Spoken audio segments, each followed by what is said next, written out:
ahead and start it. Welcome to CWRAP. It's Monday, December something. I don't know. I'm confused. I just sent my daughter back off to Columbus this morning, and I had a repairman out fixing the washing machine, so it's been a busy morning already.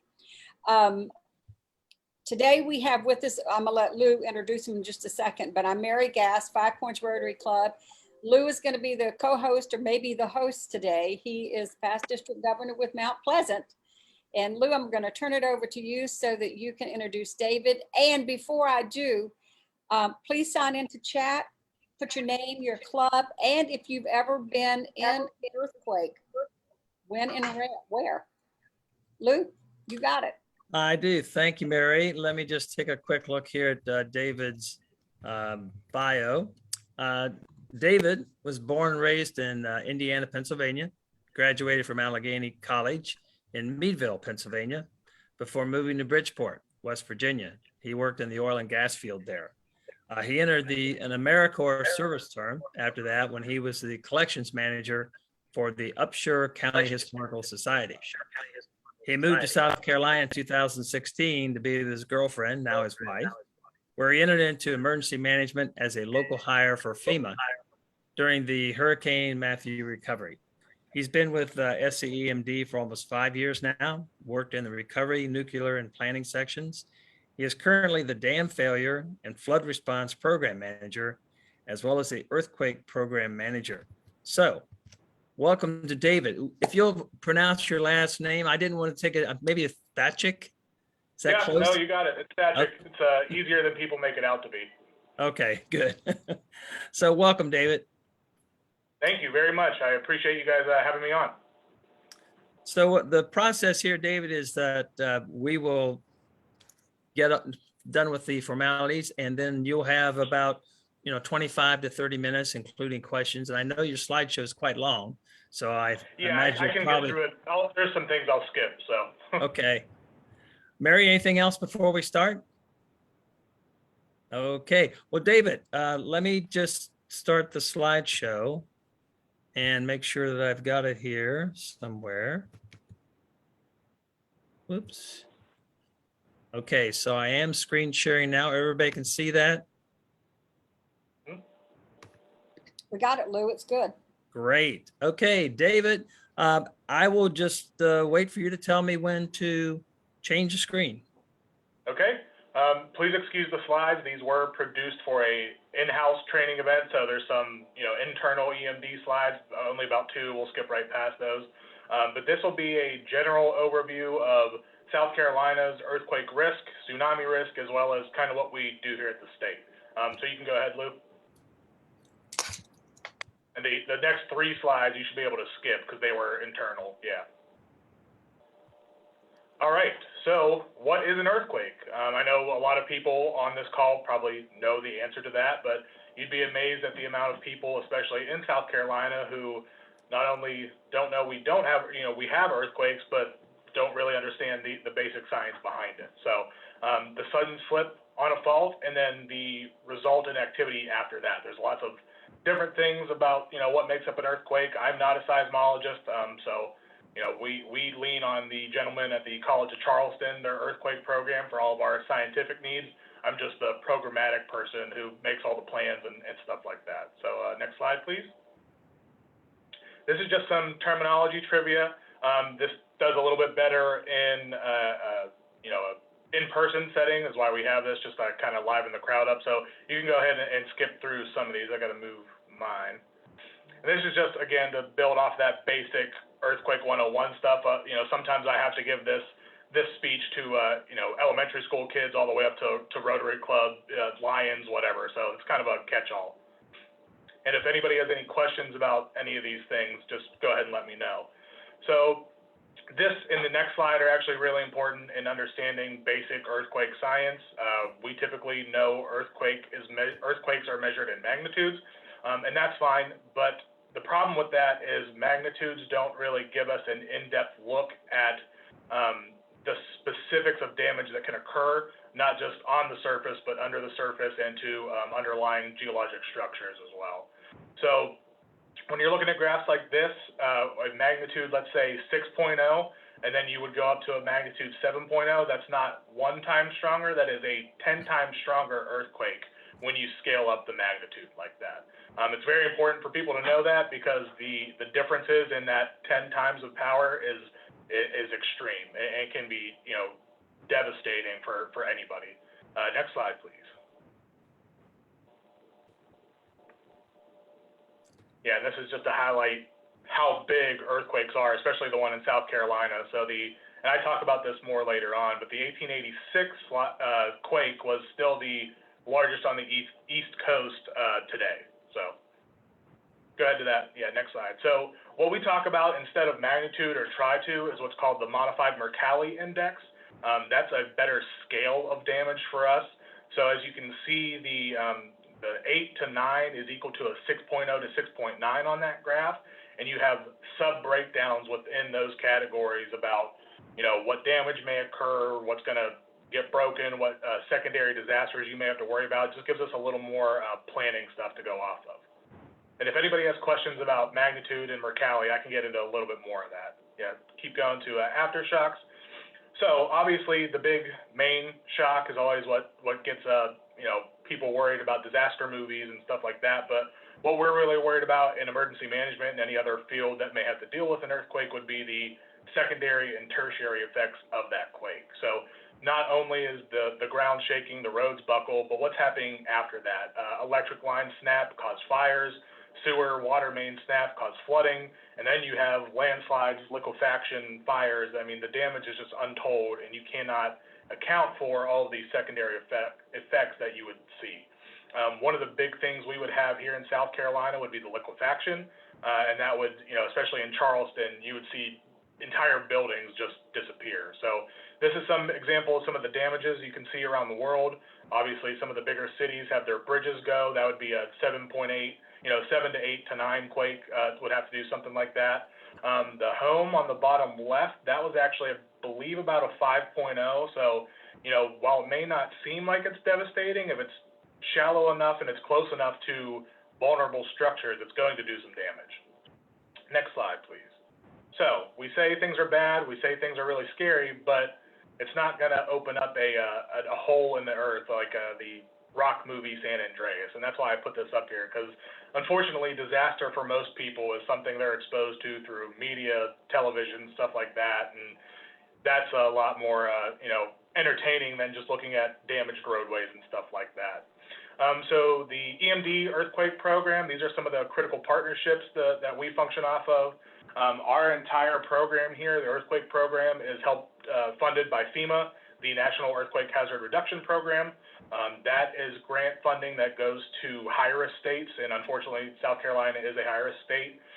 We work very closely with the Central United States Earthquake Consortium. They're based in the New Madrid Fault, so they have a lot of good experience that we can build off of, and a lot of good planning that we build off of as well. And then the College of Charleston, as I mentioned earlier, the Department of Geology and Environmental Geosciences, and their earthquake program down there, Dr. Steve Jaume and Dr. Norm Levine are invaluable partners, and anytime I have a real scientific question that can't just be Googled, I go to them. I am currently responsible for, as well as all the dam stuff I just took on, the earthquake plan, tsunami plan, and then a couple power outage, refueling, and repatriation plans. So all of that kind of ties into earthquake. We would have to enact a lot of that stuff if we ever got a really big one. And then a big part of what I do is the promotion of the Great Shakeout activity. Hopefully people have been involved in that in the past. So this is just a little bit about state emergency management protocols and when we would start to spin up our activation center. You know, anywhere between a 4 and a 5, we're always monitoring. So I get alerts from USGS on any minor quake in the South Carolina area. Anything, I've gotten stuff from a 1.5 to a 1.9. I get alerts for that. So we're always monitoring that stuff. This year has been an above average year, actually, where I think we just hit our 22nd quake of the year for South Carolina. We typically see between 10 and 20, so that is a lot for us. The big activation for us would be a magnitude 6.0. That would be where the state would activate a lot of our resources, and then a 7, would be really, really bad. Be a bad day for South Carolina, especially in the Charleston area. So as you can see, this is where, some of the quakes have been recorded. We need to update this map, actually. It will have changed a little bit.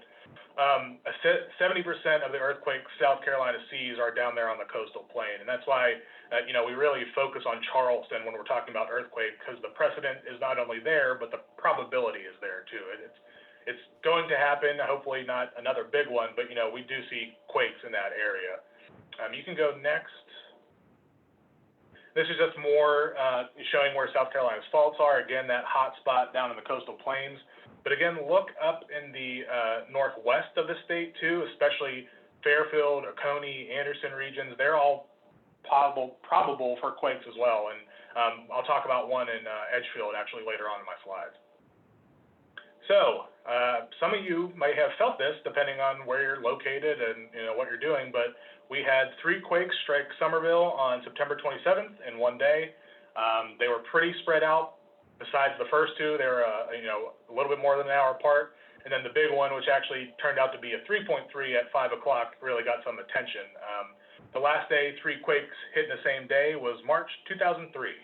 So that's a fun little stat to keep track of and just know. A lot of the questions we've been getting on social media, especially when you see a sequence of quakes like that, is are they building towards something or is it just releasing pressure? We don't know. The geologists don't know. The big, smart, fancy scientists don't know the answer to that. We hope it's not building towards a big one, obviously, and it is natural for the Earth to release pressure like this, but it's always a little bit more complicated around a reservoir, which Monticello is, and of course it's located by the nuclear station, so that gets on people's radars. But small, minor quakes like that are not out of the realm of what's possible. So these are some of the previous seismic events, to talk about in South Carolina. Obviously, the biggest one, August 31st, 1886, still the largest earthquake on the eastern seaboard. Felt over 2.5 million square miles all the way from Cuba to New York. Thankfully, only about 60 fatalities, but back then, 5 to 6 million in damages. I mean, everything was wiped out, especially with the infrastructure that they had. And then structural damage was reported all the way to Kentucky and Alabama. So that's, when we're planning for the big one, that's the planning precedent we're looking at, is that a 7.3 has happened and is possible. So that's kind of our worst case scenario that when we look at it. January 1st, 1913, Union, this is our upstate fault, a 4.8. No fatalities or reported damage, thankfully, but it was felt, multiple states away. That's always something you're going to see as the magnitude increases, as more people will start to feel those quakes. And then February 2014 in Edgefield, we were actually activated in this building for the ice storm that was happening, and people in our state operations center in West Columbia felt that quake in Edgefield. So that caused some people to get get nervous about what was happening. But thankfully that was okay too. So this is estimated numbers of the Charleston quake if it happened today. These are honestly probably lowball numbers. They haven't been redone in about 3 years. So I would think with all of the influx of the Charleston region now, these numbers will have gone up quite a bit. I mean, just looking at some of those things is very, very scary.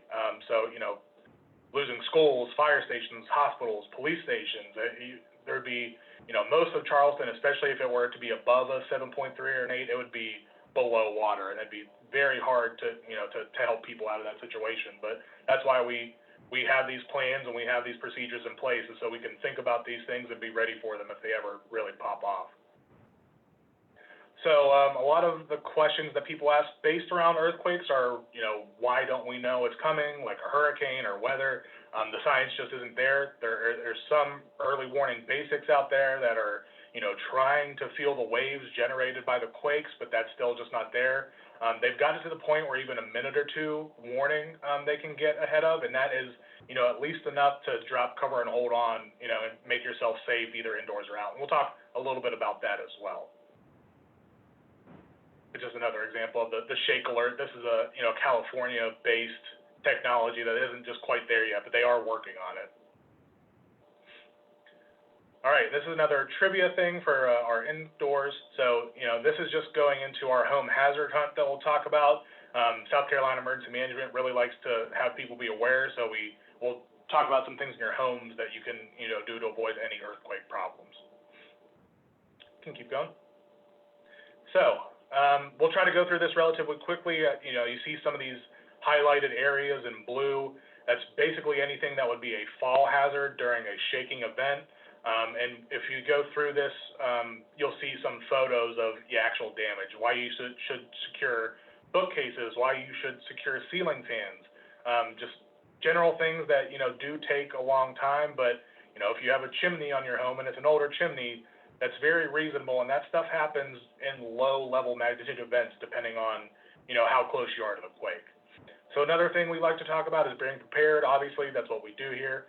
Your earthquake kit should be, or any disaster kit that you prepare for your family should get you through about 3 to 5 days on your own. Food, water, medicine, diapers, dog food, whatever you may need to get you and your family through a tough time where you may not be able to get to shelter, you may not be able to get to other family members. Just make sure you can be self-sufficient and hopefully, if need be, out of the trunk of your car. This is my dog, Alfie. He likes to sleep in our closet on my wife's old pregnancy pillow, and he doesn't call when you come, or, he doesn't come when you call him. So I like to say, don't forget your pets. Make sure they're included in your plans, your evacuation measures, whatever you have. A lot of people are very close to their pets, so make sure they're included in all of your planning measures. Again, if you're evacuating, make sure you can get somewhere that's pet friendly if you have pets. Make sure if they have any medications, you have that with you. Make sure you have food that, can get them to last. It's just, pets are family too, so make sure they're included in your plans. All right, so the Great Shakeout is a earthquake exercise we do every single year here in the state of South Carolina. Numbers have been down the past few years, obviously because of COVID, unfortunately, but that's just a drill, and that's usually at the third week in October every week, and we pick whatever date it's going to be is the same time that it'll be. So this year it was 10:21 at 10:21 a.m.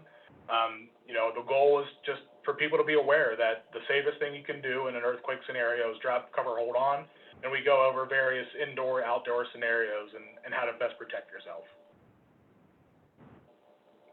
These are an example of the billboards we had up. Hopefully some people saw those.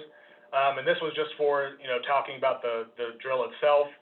We still did it during COVID, so it is still possible to drop, cover, and hold on in your home, and that's what we want people to do, especially if they were to experience an earthquake event in their own homes. So with that, this is where we'll go into some tsunami stuff. So this is another thing that people aren't currently aware of from what I've found, is that South Carolina has a very large tsunami risk, and that's could be apparent to most people just because of our location on the East Coast, but I did a targeted assessment of where our specific tsunami threats were coming from, and that's where this is. So this is just talking about some precedents in tsunamis. So the 2004 Indian Ocean earthquake, magnitude of 9.1, 9.3, and this is, again, one of the most devastating tsunami earthquake events we've ever seen in the world, let alone in history, was the one in 2004. Waves reach 100 feet, almost 250,000 people killed in 14 different countries. So this was just put in as kind of a backdrop to people would understand the historical context we were comparing to. Again, just more information about that. Something that I found really interesting was that the entire planet vibrated 0.4 inches from this quake, which means the entire crust of the entire planet moved by that much from the force of one large quake. And I think that's something people need to know, because the bigger they get, the more damage and the more widespread out they're going to be. Tohoku earthquake tsunami, better known as the Fukushima nuclear disaster. This is the most powerful earthquake ever recorded in Japan back in 2011, and the fourth most powerful in the world since 1900. This is the one where the an earthquake caused a tsunami event which went over their wall and actually caused problems with their reactors. Yeah, and these, as you can see, you can build any safety wall, retaining wall you want to build, but a 134-foot tsunami wave traveling at 435 miles an hour, you can't protect against that. And that's why it's so important to just constantly remain prepared. You're going to hear me say preparedness, prepare probably 30 times throughout this presentation and any other that I give, but it really is important just to know what we're facing, when it can happen, and how it can happen. So the Tohoku one, just one more thing to touch on with that, it is the costliest natural disaster in history, and the highest disaster in history is the Chernobyl disaster, which is, of course, a man-made. But, when you combine a natural disaster with man-made technology that aren't meant to work together, very, very bad things happen. So these are the areas that South Carolina would potentially see a tsunami from, so we can go next. So the Puerto Rico Trench, this would be our greatest probability of seeing a tsunami. A tsunami could be generated that would compare to the destructive power of the 2004 Indian quake. That would have to be a very specific set of circumstances. There's a lot of stuff that goes into that, but South Carolina could see, a large tsunami wave from an event in the Puerto Rico Trench, and that's the one we're keeping our eye on the most. Gulf of Cadiz, this is another large historical event that we've recently done some research on.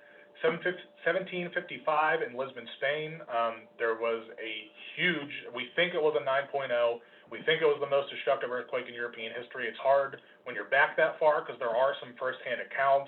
Unfortunately, there wasn't photography. One of the good things, unfortunately, about the Charleston quake was we had quite a bit of photography in 1886. So we have some direct ideas about what that damage could do to those buildings, whereas this was a little more harder. It's a little more based off of, firsthand accounts.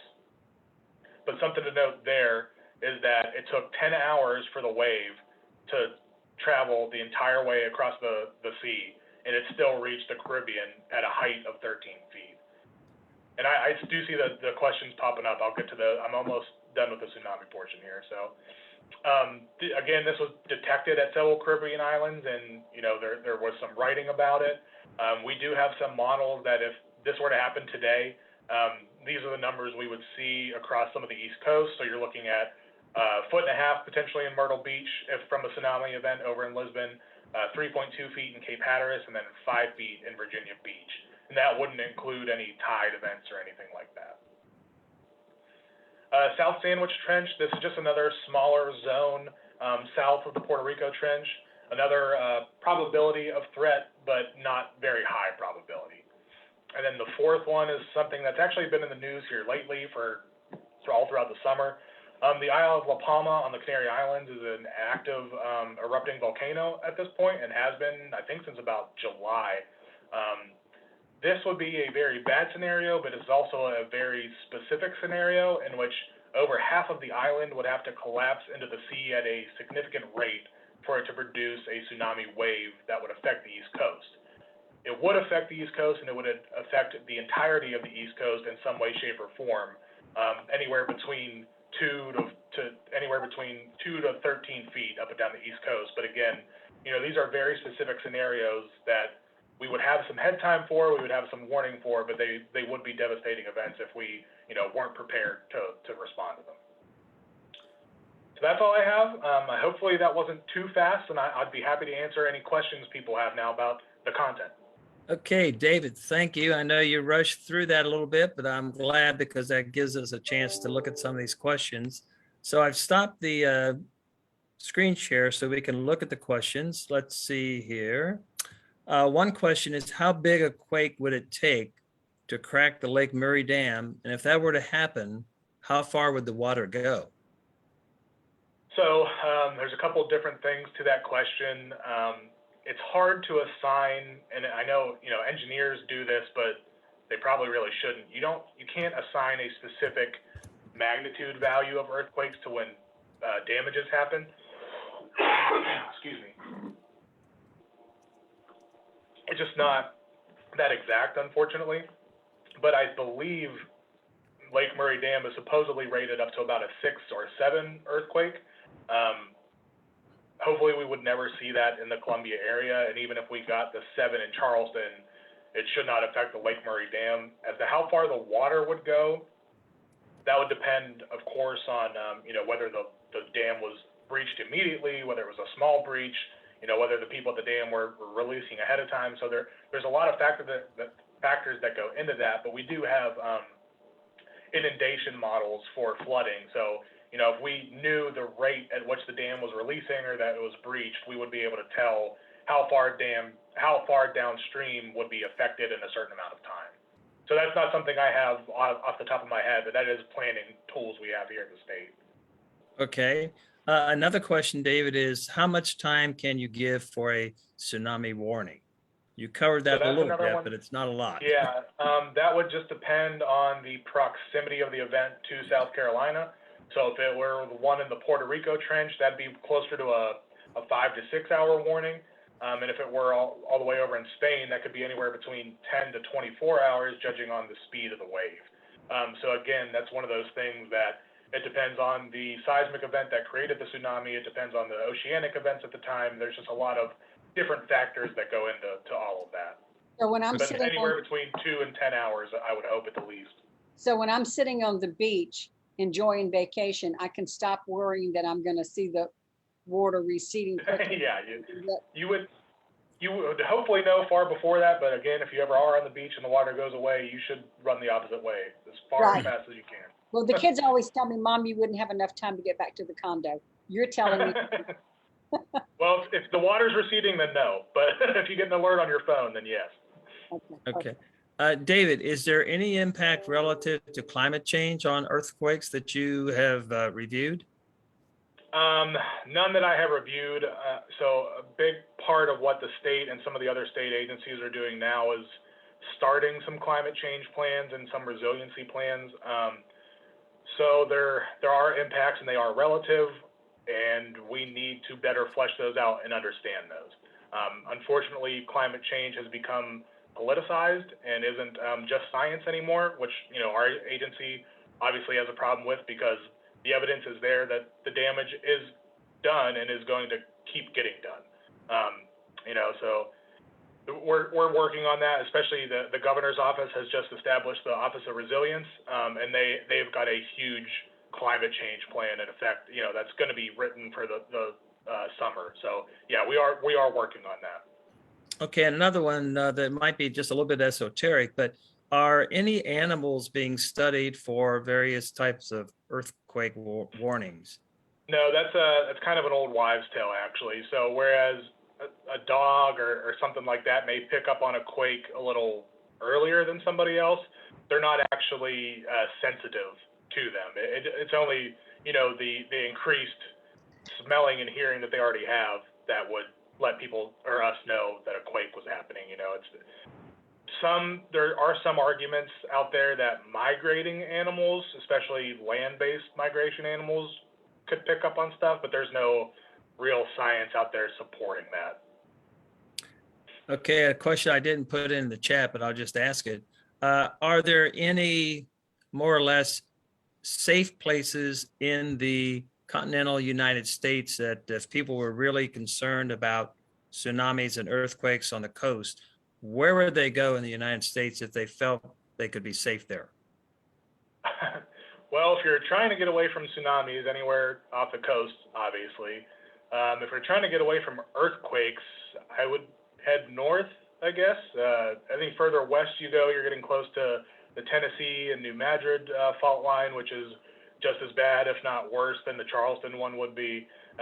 Further west than that is the San Andreas fault. So, I don't know that there's anywhere that's safe from earthquakes outside of a facility built specifically for that. And even then, if you saw a big enough one, I wouldn't do much for you. But that's why it's just so important that you can't prevent disasters. There's some that you can, especially with climate change, but earthquakes, hurricanes, we just have to be ready to respond to those and respond to what people need, and that's what we try to do here. Okay, So I don't David, see any other questions. Mary, I back to you. was going to tell David that Rotary now in our district has a program called Rotary Ready. I'm wearing a hat right now. So anytime there's any kind of a disaster or anything that goes on in our state, we're Rotary Ready. We're here to help. We'll get you some contacts on who you can call if you need us to help with anything. So that's going to be one of our projects going forward. Great.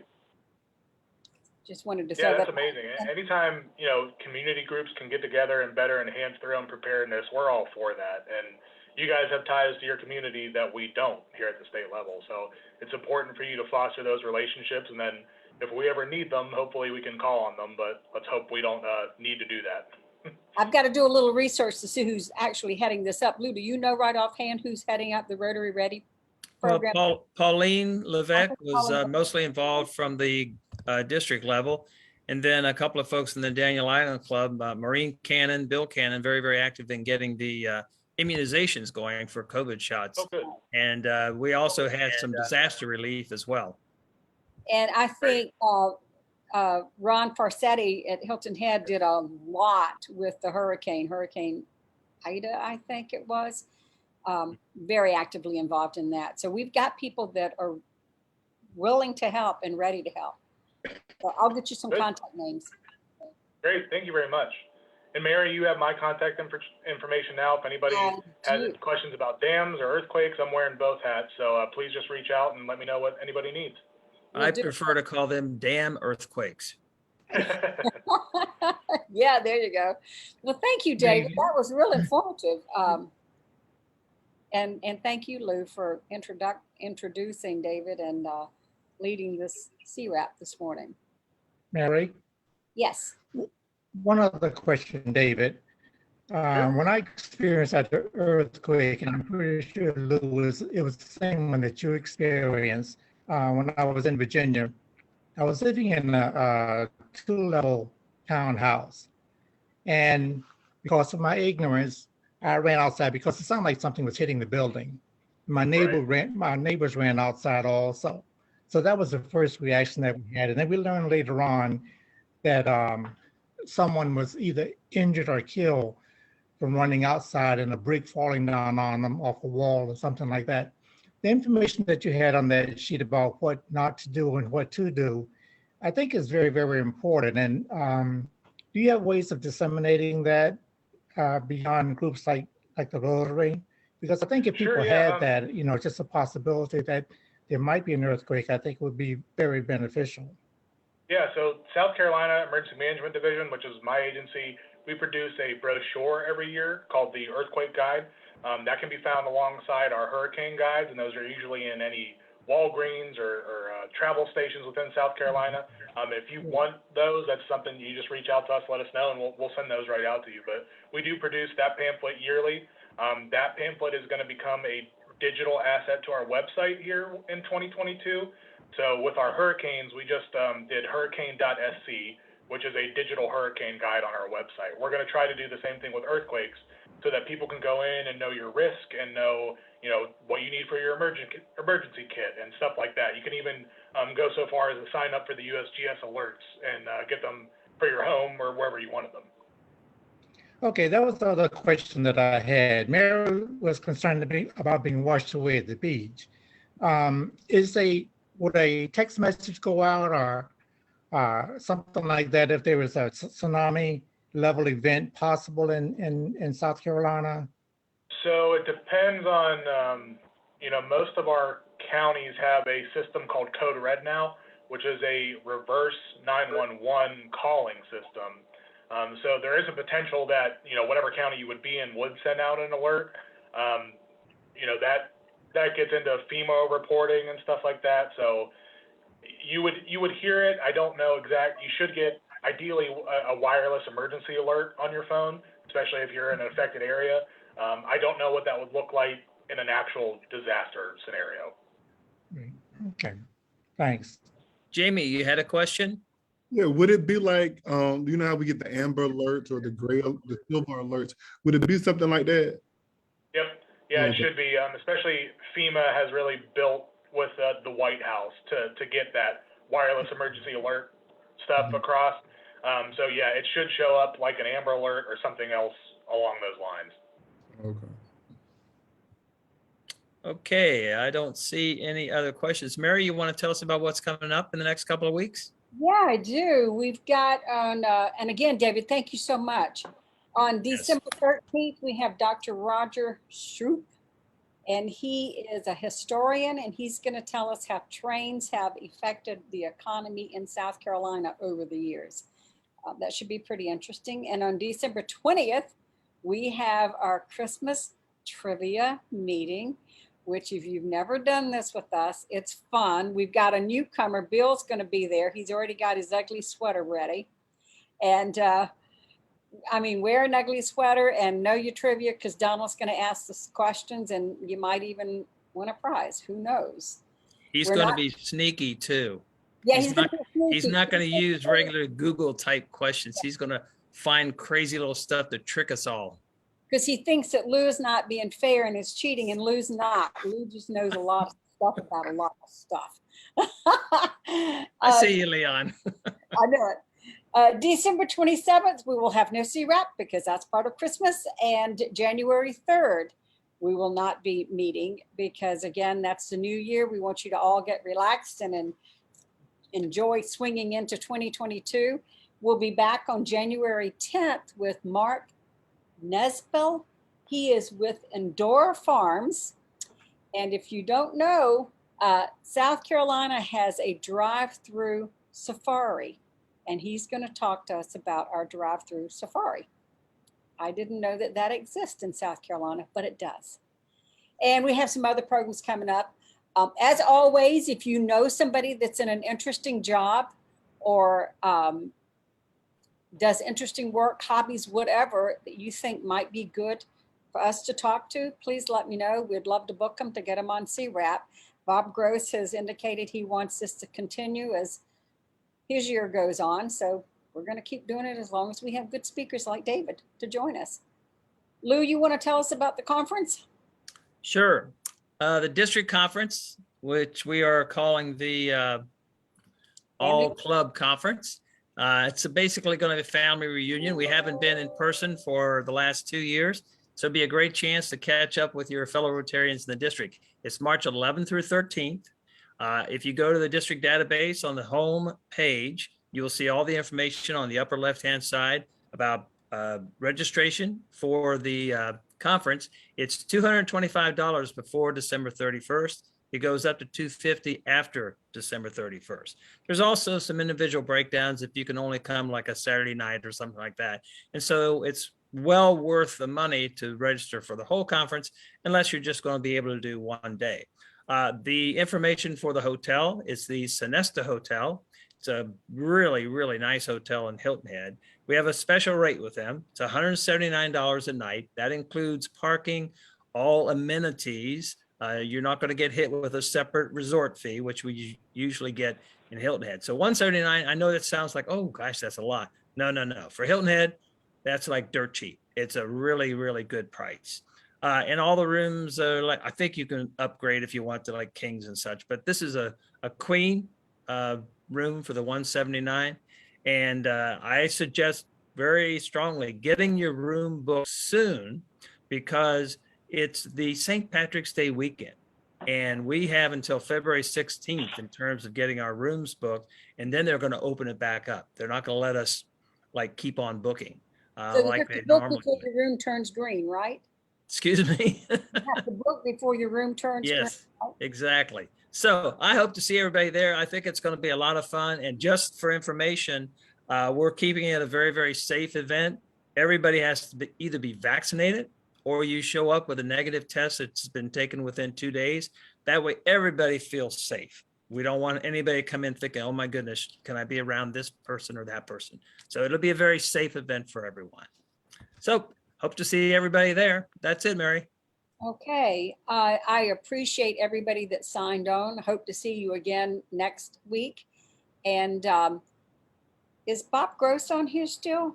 He's there somewhere. Yeah, he's Hey, Bob. muted. Bob, you're muted. There he is. Yes, okay. You What want you got? to lead us in the four-way test? Sure do, sure do. Thank you. Of all the things we think, say, or do, is it the truth? Is it fair to all concerned? Will it build goodwill and better friendships? Will it be beneficial to all concerned? Ding. Thank you so much. That's a wrap. Thank you all for joining us. David. Thanks, everybody. Thank you, Dave.